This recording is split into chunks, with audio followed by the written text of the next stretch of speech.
So with that, I would like to thank everyone for joining us here today. We are going to be talking about some of the classic design patterns in PHP. So with that, Naheem, why don't you take it away? Okay, thank you. Okay, before we start, I would like first to tell a bit about myself.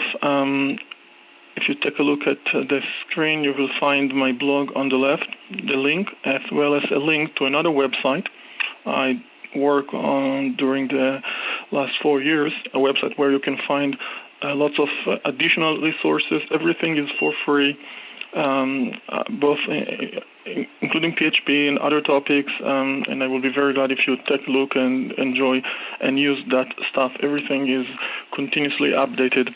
Also, by the end of the webinar, I will place the slides as well as the source code of the code samples with overview, so you can go ahead and give it a try and make changes, and I hope it will assist you in learning the classic design patterns I'm going to cover. There will be a post in my blog with all the links to get the source code, the slides, etc. Okay, so let's start. Okay, I assume that some of you are already familiar with the design pattern idea. What is it? But most likely you have some sort of vague understanding of this concept. If we try to make it simple and think what a design pattern is, then the best would be going back in history to other fields such as construction, and take a look around us. And when we do so, we shall see that there are some sort of common solutions for problems that we usually encounter when we construct buildings, bridges, etc. And this is indeed the origin for the patterns idea. The pattern itself is a solution for a problem, a common problem. In our case, a software development problem, a solution that was already proved during the years to be a successful solution, and also as a name, so we can use the name of that solution when we interact with other developers. The first people in software development who took this forward and created kind of a catalog for design patterns are the Gang of Four. This is their book from 1995. And in my opinion, this book set a list of classic design patterns I recommend for to know. But except for those classic design patterns, there are, of course, many other design patterns, specifically for specific software languages. But these ones are the classic, and in my opinion, these are the ones you want to know first before moving forward and learning those design patterns specifically for PHP. My intention in this webinar is to cover those simple patterns from the catalog this book created. Why do we want to know design patterns? So if you ever wondered why do we want to know design patterns, why should we care about design patterns? So there are lots of reasons. I try to put those that in my opinion are the more important ones in this slide. Well, first, it is a way to improve the code. We always try to code better, and knowing design patterns might assist us, either if we implement them exactly or implement kind of a variation of a pattern we already know. It is also a way for us to communicate with each other. It is kind of a vocabulary. When we know those classic design patterns, we can use the names of those patterns when talking with each other, when developing a new software system. Using the names of those patterns can simplify the communication itself. There is also the issue of knowing that the patterns were already tested by other developers during the years, so it is kind of a proven solution for the problem we face. it isn't always the solution for the problem. We think it is the problem. Sometimes it is another problem, but this is another issue. And the bottom line, we can exploit those design patterns when trying to achieve a better software, a better design. And this is basically, in my opinion, the reasons why do we want to know design patterns. Well, the first pattern I want to cover is the singleton pattern. Some people will say it is an anti-pattern. An anti-pattern is when you take a pattern, think it is appropriate to use it, but actually it isn't. Well, first let's explain what is singleton. Well, singleton helps us to ensure that from a specific class we use, only one object will be instantiated. The way to achieve it is by defining a private member in our class that will hold the reference for that single object, a private member, private variable, which is a static variable, and make sure the constructor is private. So the only way to get an object instantiated from the class will be by calling a static method we define. A static method, as in this code sample. Let's assume that we have the class inventory, and we want to ensure that from this class there will be one and only object only. Well, in order to ensure it, we can define a private constructor and a static method that once you call it, you will get the one and only object. That method will check if there is already an object from our class, and if there is one, it will return it. If not, it will instantiate the class and place the reference for the object in the static variable single, as you can see in this code sample. It is a known pattern from C#, Java, C++, and other object-oriented programming languages. I'm not sure it is applicable for PHP. As you probably know, each request is a separated execution, so there isn't actually kind of objects that remain between those executions, so it isn't exactly as in C# and Java, but in general, if you have a long script, it can be a situation in which the singleton pattern will assist you. Another pattern is factory. The factory pattern is a way to allow us instantiated a class or classes without being concerned about the exact constructors and how we should invoke them. Instead of telling the other developers, look, there are those constructors you need to invoke for getting a new object, we can tell them, just call a method and pass over arguments. The method will decide which constructors to invoke and which arguments to pass over to each one of them. Here in this code sample, you can find a method, getAnimal. In this case, according to the string it receives, it decides which object, which class to instantiate, and how to configure. So instead of telling our partners, our other developers, look, you need to invoke this or that specific class for getting an object that represents a cat or a tiger, just pass over arguments to a specific method, and that method will take decision which class to instantiate. So in this case, we have a code sample that shows how we instantiate classes without calling the specific constructor and just by passing arguments to a factory method. So this is another pattern. Okay, let's move forward. The next pattern I want to cover is the classic proxy pattern, which assists us in those cases we deal with AV objects that consume memory, and we want to avoid this memory consumption. So instead of working with those objects, we work with other objects that mediate between us, or let's say the computer itself, and the real objects.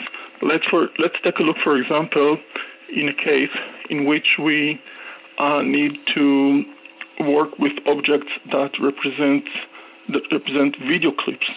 You can imagine that each one of them is a very heavy object, and if we decide to have objects that represent video clips, and each one of them is very heavy, we might be in a problem, memory problem. So instead of working with those objects directly, we can define another class, in this case, video proxy. And we should work with objects instantiated from video proxy. And each object from the video proxy class will hold a reference for a video object, but it won't hold that reference immediately, only when there is a need for a real video object. So this way we can save memory. Okay, next. Another pattern I want to cover is the template pattern. A pattern that allows us to define a method and have parts of that method overridden by methods defined in subclasses. So instead of overriding the whole method, we can override just those specific methods the template method invokes. So let's take a look in this diagram. Assume that we have a method, its name is template method, but it can be any other name that includes invocation for other methods. Instead of overriding the method itself, we can override just those small methods the main method, template method, invokes. So we can avoid overriding the main method we are dealing with and override just parts of that method, just overriding those small methods the main method invokes. Doing so, we can reuse. Just imagine that we have a huge hierarchy of classes that include methods that their code, inner code, includes invocation for other methods. Overriding just those other methods allows us kind of reuse code defined in various classes on top. Let's take a look at a simple code sample. Here in this case, we have the class shape, and the class shape includes the definition for method, the toString method. In this case, toString method has its own code, the text myAreaIs, as well as an invocation for another method. Now, those classes that extend shape, instead of overriding toString, they can just override the method area. So if, for example, we invoke the toString on a circle object, we shall first get the code that was already written on top in shape, and then an invocation of the area method, the specific area method that was defined in circle. The same with other classes.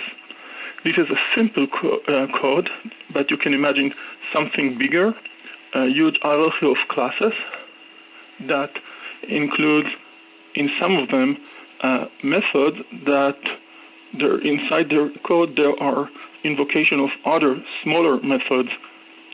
And when you have the main method inherited and those small other methods are overridden, this is a way for reuse code that was defined inside the method on top. So this is the template pattern. Okay, let's move forward to another classic pattern, the decorator. And the decorator pattern allows us to cope with those cases in which we deal with final class. As you know, when you have a final class, you cannot extend it. It is impossible to define a new class that extends standard book. And let's say that you do want to extend that class, but you cannot. The only way to bypass this limit would be to use the decorator pattern. Using the decorator pattern, we can define a new class that one of its variables will hold a reference for an object instantiated from the class, which is a final class, a class that it is not possible to instantiate. Let's take a look in this code sample. We have the class library book. We wish that we could define library book as a class that extends book, but it is impossible. Standard book is a final class. So the only thing we can do is defining a new class that includes the definition for all of those methods that were already defined in standard book, so that when we work with an object instantiated from the new class and invoke any of those methods, there will be actually an invocation of the original methods that were defined in standard book.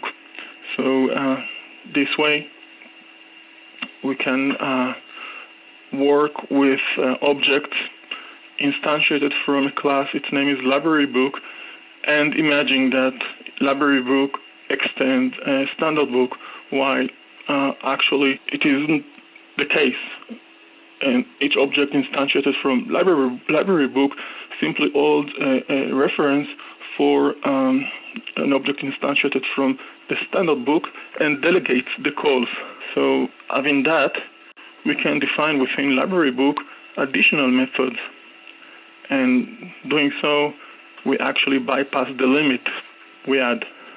If we take a look at the UML diagram, you can find the relationship between those types. Concrete component is standard book. Concrete decorator, you can imagine it is the library book. Each object instantiated from library book, when a method is invoked on it, there is actually a delegation. There is actually a call to the same method on the standard book object. That library book object holds its reference. And in addition, there are, of course, more methods. As I told you before, all code samples will be available, so you can download and play with them. Okay, the next pattern is prototype. As you know, when you instantiate a class, you get a new object. The object has a reference, and there are those cases in which we want new objects identical to those we already have.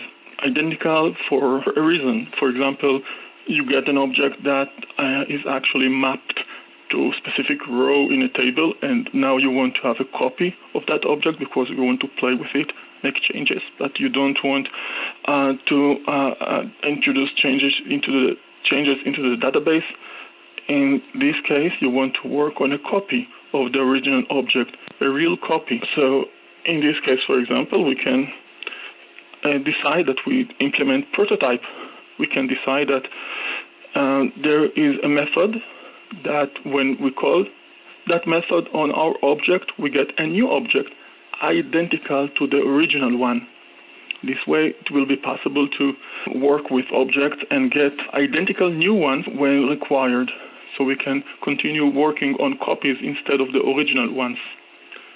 So this is the prototype. Here in this code sample, you see definition for circle, and there is a method. Its name is duplicate. So when we call duplicate, when we invoke duplicate on an object instantiated from circle, we get a new circle, as you can see in this code sample. Things could be more complicated, and then prototype could be very useful. For example, let's imagine that circle class is defined with variables that hold references for other objects. In that case, unless you implement duplicate correctly, you won't get a real copy of the original object. So this is the prototype, and this is the last pattern I wanted to cover. All right. Thank you very much. This is now the time for you to put in some questions if you have some Q&A. We've already got one. The question is in reference to the decorator pattern. It says, in the decorator patterns, why don't you just extend the original class? Wouldn't the final effect be the same? You cannot extend the original class. The original class is a final.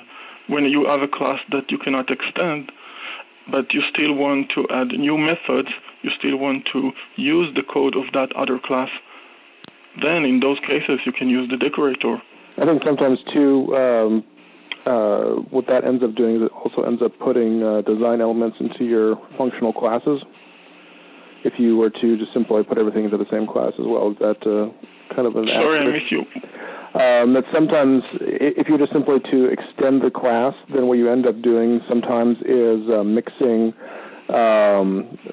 procedural or functional functionality and UI-based functionality, and generally you want to keep those separate. Is that an accurate statement? I can't understand the statement. You cannot mixing functionality from another class into the new class when dealing with inheritance. It is one case.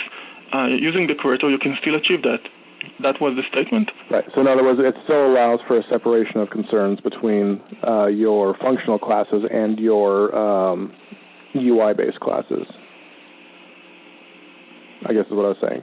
Either way, we've got a couple other questions. Another question here was, what is the difference between the facade pattern and the template pattern?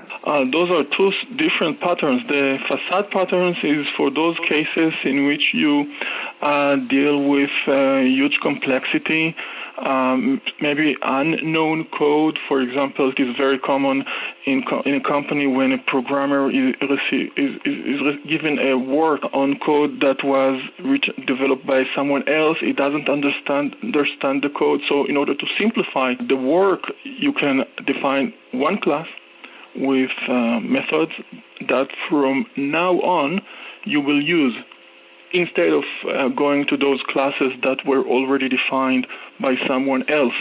So the facade actually simplify the complexity you face, while the template method is just a way of having a method with parts of its logic inherited to the subclasses, while some of those parts are overridden, while others remain unchanged.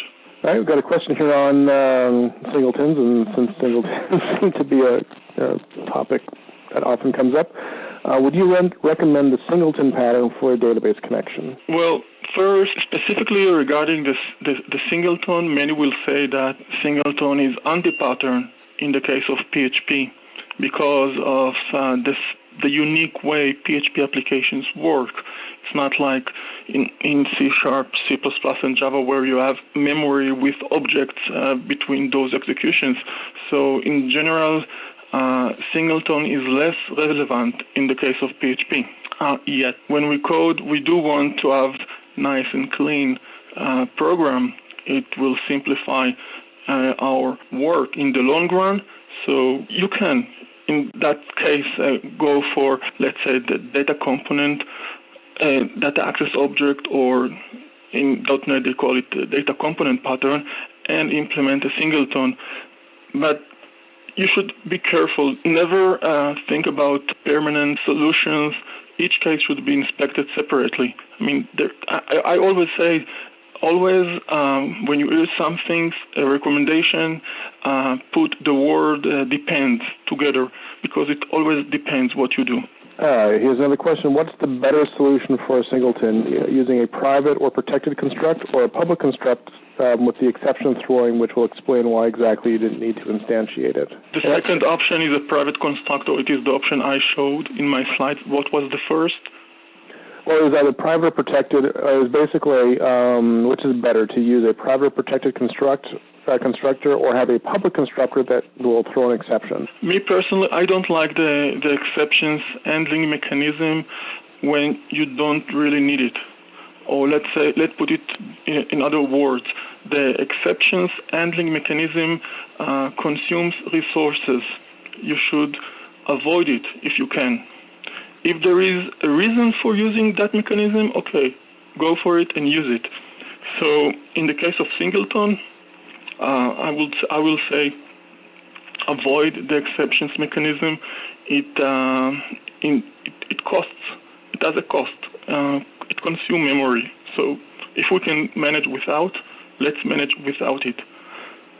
Well, and plus I think the only way that you could actually do that in a way that works without throwing an exception all the time is to have it within a try-catch block in the getInstance method. So I don't even know if it would even wanted to have the exception thrown. Yeah, but the try and catch, the whole exceptions mechanism is a unique mechanism. It is a relatively new mechanism in PHP, it wasn't in the past, and that unique mechanism consumes extra resources. It is something we should use when the benefit worth using it in general. And if you can avoid that mechanism and there isn't a good reason for using it, then why should we use it? As in the case of singleton, we can avoid that mechanism and write a simpler code, even shorter, using the private constructor as I showed. All right, next question here is, I've seen examples where singletons were used instead of global variables. Is this right, and is this normal? There are so many examples for using singleton instead of a global object. As I said before, many will say that singleton is not relevant for PHP. It's not like in other languages. It's not that you really ensure that there is only one object from the class, because each execution is separated. So I think talking about singleton in the context of PHP might be even less important. I chose to cover singleton because I think we should know what a singleton is, because it is a classic design pattern, and if we see someone implement singleton, we can understand that, okay, it is a known pattern, but it isn't a very relevant pattern for PHP. I also think, too, that in terms of global variables, I think that a more pertinent pattern would be the registry pattern, where you're just basically keeping things out of the global scope by storing them statically within an individual class. So that way you still have global access to data, but you're not using global variables, whereas a singleton is just basically you're making sure that you have a single instance of the class, whereas a registry is actually going to be storing them in a pseudo-global fashion. One question here, continuing on singletons, can the singleton cause problems for unit tests? Problems for unit test? I can't see a reason for problems in that case. In doing unit tests and singleton, I can't see any conflict between the two. All right. Let's see here then. I'm trying to find a question that doesn't have to do with singletons. Okay, here's one. To have additional functionality in a final class, we can use, I guess this is referring to other languages.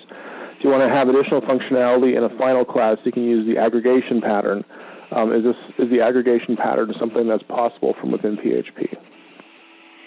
The aggregation pattern, I'm less familiar with the aggregation pattern. It isn't a classic pattern, as far as I recall, so I should look into it. I can't answer. Not sure I'm thinking about the same pattern the one who asks refers to, so I prefer to avoid. Yeah, I did find something here just real quick in here, but not enough for me to quickly be able to provide a proper answer on that. Let's see. One question we were talking earlier, too, about the template pattern. Mm-hmm. And the question was, how does the template pattern differ from classic OO inheritance? Well, it isn't that different. It is just having one class that inherits another and overriding one or two methods. But the final outcome when using the template pattern is an outcome in which when we call the method, the template method, we can imagine that the method includes parts, and each one of those parts is actually executed in a different class from the class's hierarchy. Patterns, sometimes we think that a pattern is something that we couldn't think about it by ourselves, but in many cases, if you go over the patterns you learn, you will find that you already knew them. You just didn't know their name. You didn't know that this is a pattern. So there isn't such a big difference between what we already know and when going over an organized catalog. It is just that the organized catalog is kind of a new vocabulary we can use. That's all.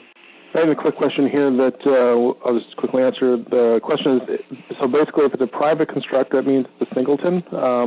Actually, the answer to that would be no. It's only a singleton if you are storing that individual instance in the class to retrieve it later on. You could have multiple instances of an object with a private constructor, but that doesn't necessarily mean it's a singleton. So we'll mark that one as answered verbally. Here's another one. Well, this isn't necessarily a design pattern one, but I'll answer it real quick here. It says, come from the Java world and I want to know if it's possible to have a connection pool in PHP. It's not possible to have a connection pool, but you can do have connections remain persistent. Typically with something like MySQL, it's not that big of a deal because their connection overhead is actually pretty small, but if you're doing something like DB2 or Oracle, then there is a level of DB connection persistence that you can utilize, but it's not going to be a pool per se. Okay, so there's a couple of questions here that I think have already been answered in a roundabout way.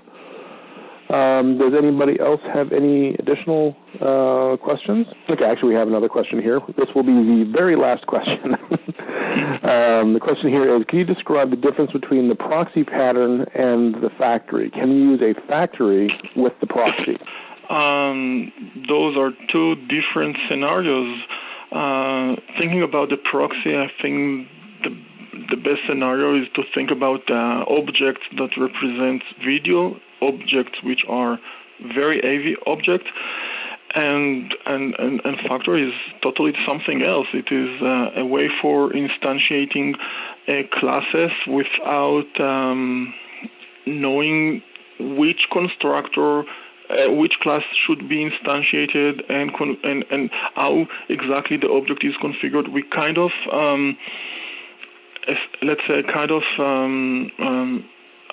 encapsulate the whole process of object instantiation. And when the case is working with a big number of classes, we can simplify our life or the life of those other developers by telling them, okay, instead of referring those classes directly, just invoke a method, pass over arguments, and the right object will be instantiated and configured for you. So those are two simple, different cases, stories. All right, thank you very much. And again, thank you everybody here for joining us. Like I said, this webinar is being recorded, and it will be up on the Zen.com website in the next couple of days. Follow us on Facebook or Twitter, and we will try and make that announcement for when the recording is made available there. So thank you very much, everyone, for joining us, and we hope to see you again soon at another Zen webinar. Thank you.